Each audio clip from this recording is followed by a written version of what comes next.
So welcome to this week's Optimum Health Clinic Facebook Live.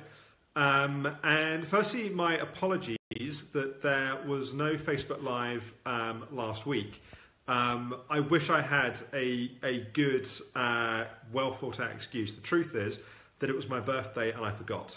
It was my birthday the next day and I was travelling down to be with family and I forgot. So my apologies for that.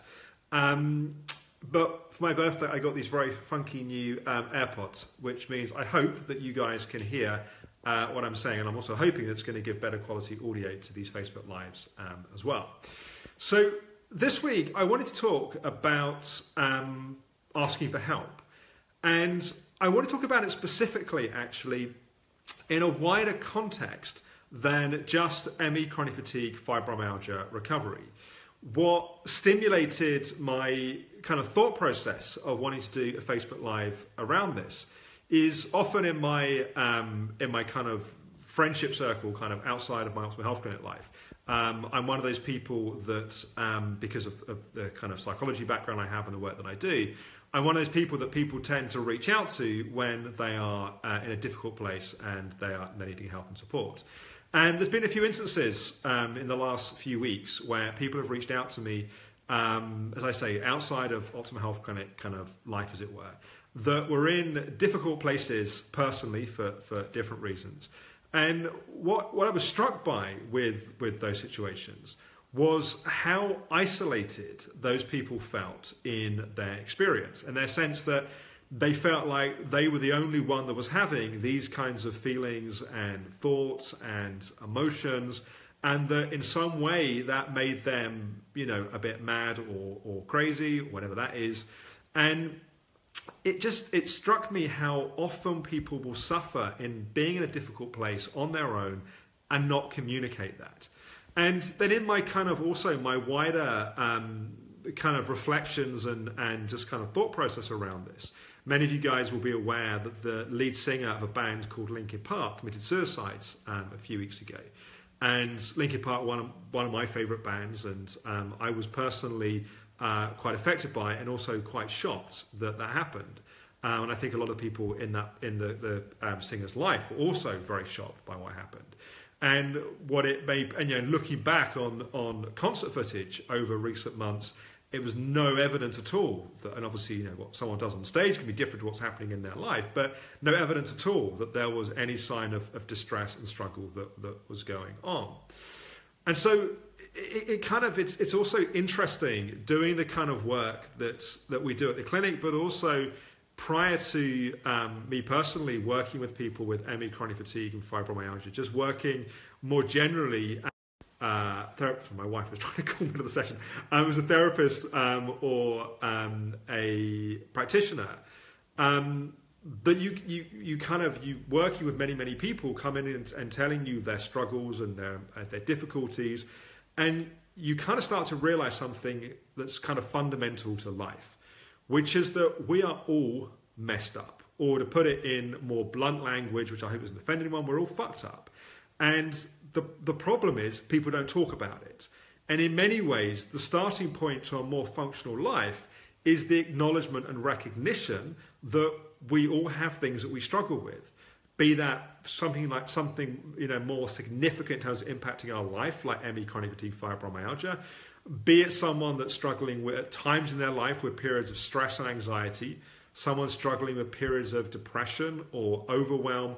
But almost everyone at some point in their life will go through periods of significant difficulty and overwhelm and struggle, and they may or may not reach out for professional help. And in many ways, those that don't reach out for professional help and those that don't communicate what's happening are the ones that we should be the most concerned about. In fact, often when people successfully commit suicide, often those around them are deeply shocked, because those that talk a great deal about having those kinds of thoughts are more likely to have support around them, and therefore they're more likely to be effective preventative action. Whereas when people don't talk about it and they bottle it in and they shut it down and they put on this kind of perfect persona to the world, or at least they put on a polished persona to the world, people don't have the chance to give support and to reach out. And so I thought it'd be an interesting, that as a kind of as a broad topic, to also look at how that applies and what that means to the healing path from ME chronic fibromyalgia, where we're often in the most challenging chapter or series of chapters in our life.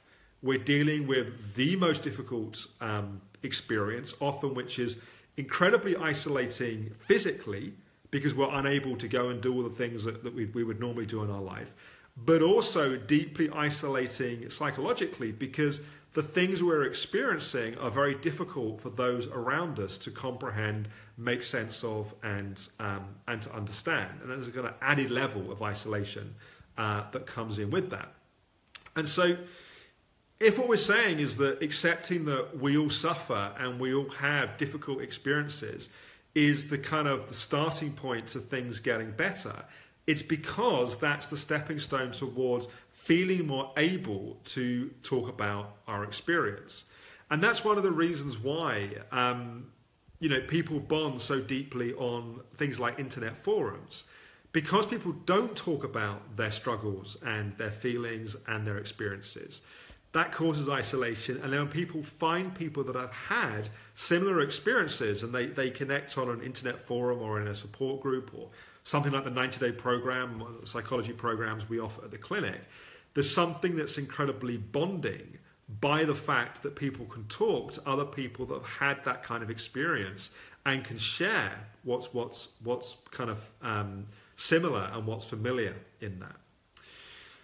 I think also particularly if we've got tendencies towards a helper pattern, if we have been the person historically in our life which has been used to being there for other people, and so when other people are in that kind of more desperate or more difficult place, we're the person they've reached out to, and that's kind of become our identity, it can become even more difficult to be the person that reaches out to others and asks for help and asks for support.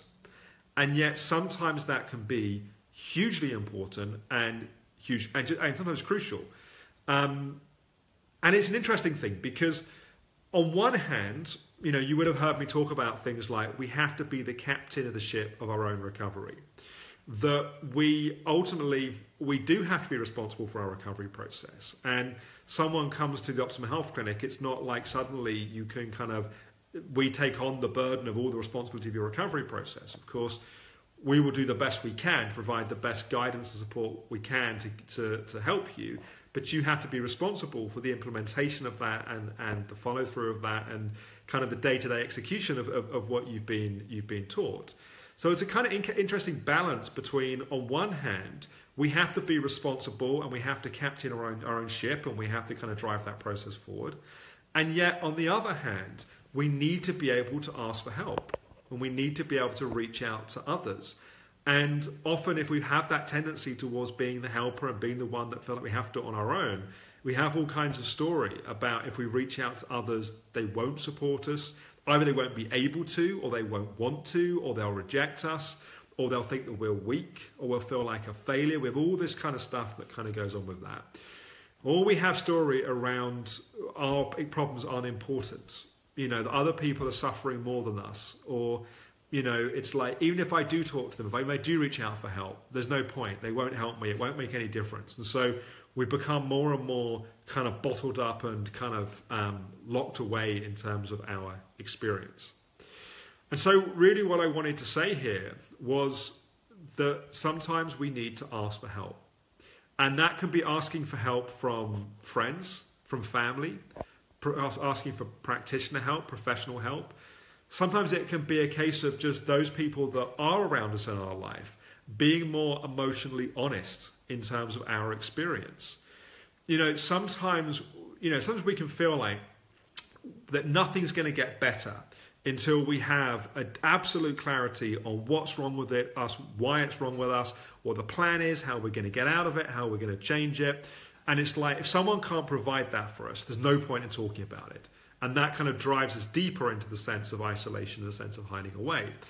And yet, sometimes, and the kind of shock awe, particularly for, without wanting to sound too sexy, particularly for the men watching this, the shock and awe is sometimes simply just talking about our experience without any promise of solution or any kind of massive new clarity that comes out of it, but simply talking about our experience is often enough to shift how we feel in that moment. It's not necessarily enough to shift everything and change it for the future, but in that moment, simply just talking about our experience can be hugely powerful. And if we tend to be a solution-oriented person, we tend to always think, well, it has to have an outcome and a direction and a solution. And that has its place, and that, of course, can be immensely helpful sometimes. And other times, we just need to be able to talk. And that takes courage sometimes. It takes a level of taking a risk, of going outside of our comfort zone, of being vulnerable, of being a more delicate version of ourselves when we're used to perhaps presenting ourselves as the strong and the together person. And yet there is a great potential that there's a great possibility that can come from reaching out and asking for help. And as I say, that can be from friends sometimes. It can be simply just talking about our experience. It can be with family, and sometimes it can be a surprise to them to actually hear what we're experiencing and to just talk about it honestly.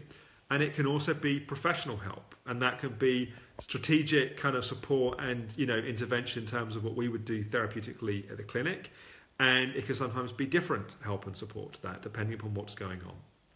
But I just thought it was important to just talk a little bit about this as an issue, and to name the fact that we live in a society where people tend not to talk about what's most difficult and what's most challenging. And I wanted just to kind of, in a sense, name the fact that we all struggle. You know, we're all normal neurotics. We can feel at times deeply neurotic and messed up and struggling, and that's normal.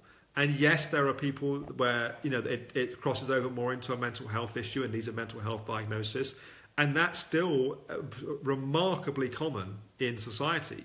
But the very fact of not talking about what's most difficult adds to this sense of people, of the kind of isolation, the difficulty people have. And I really can't emphasize enough that the impact it had on me as a person in those early years as a practitioner, of having people come in that had on the surface these lives that looked fantastic. You know, I worked with, especially back in the day when I was doing a lot of therapeutic work, A-list actresses, and I worked with models and singers and all kinds of people that, you know, the successful kind of lives, people that are successful business lives and family lives. That on the surface, everyone around them thought their life was great.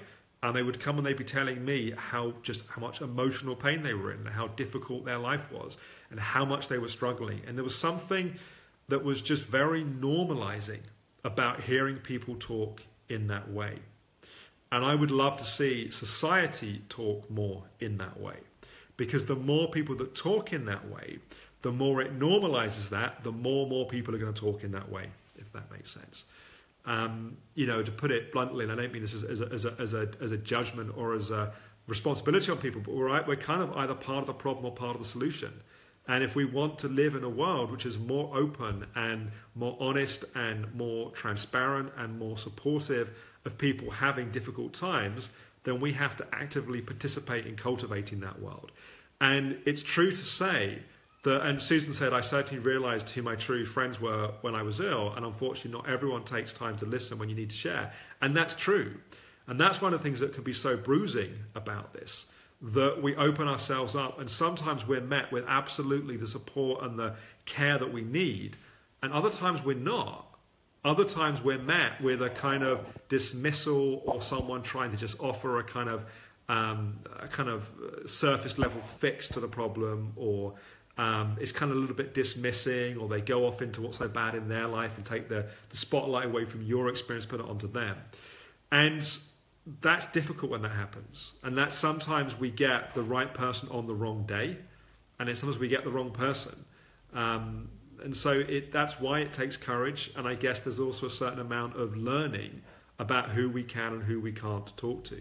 And if we're finding we're constantly needing to offload what we're feeling to people, then it's also looking at, you know, are we getting caught in patterns where we're feeding that experience where we need a little bit more strategic help to change that.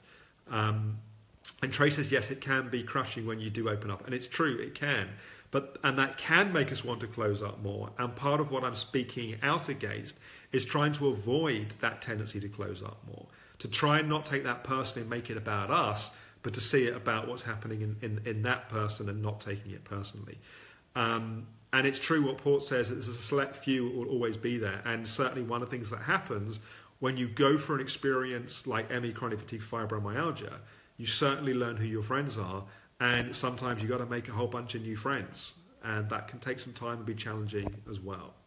But also don't write people off. Sometimes people just need things explained in a slightly different way, or they need time to make sense of, or you need to get them at the right time. So anyway, it's just it's become a bit of a rant, I realise, but it's something that I just felt very strongly about, and I wanted to speak out about.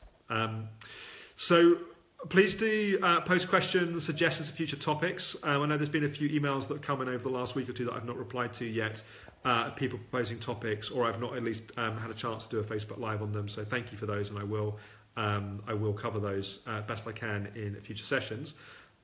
Please let me know if that's been useful, helpful, and yeah, thank you for watching. Bye for now.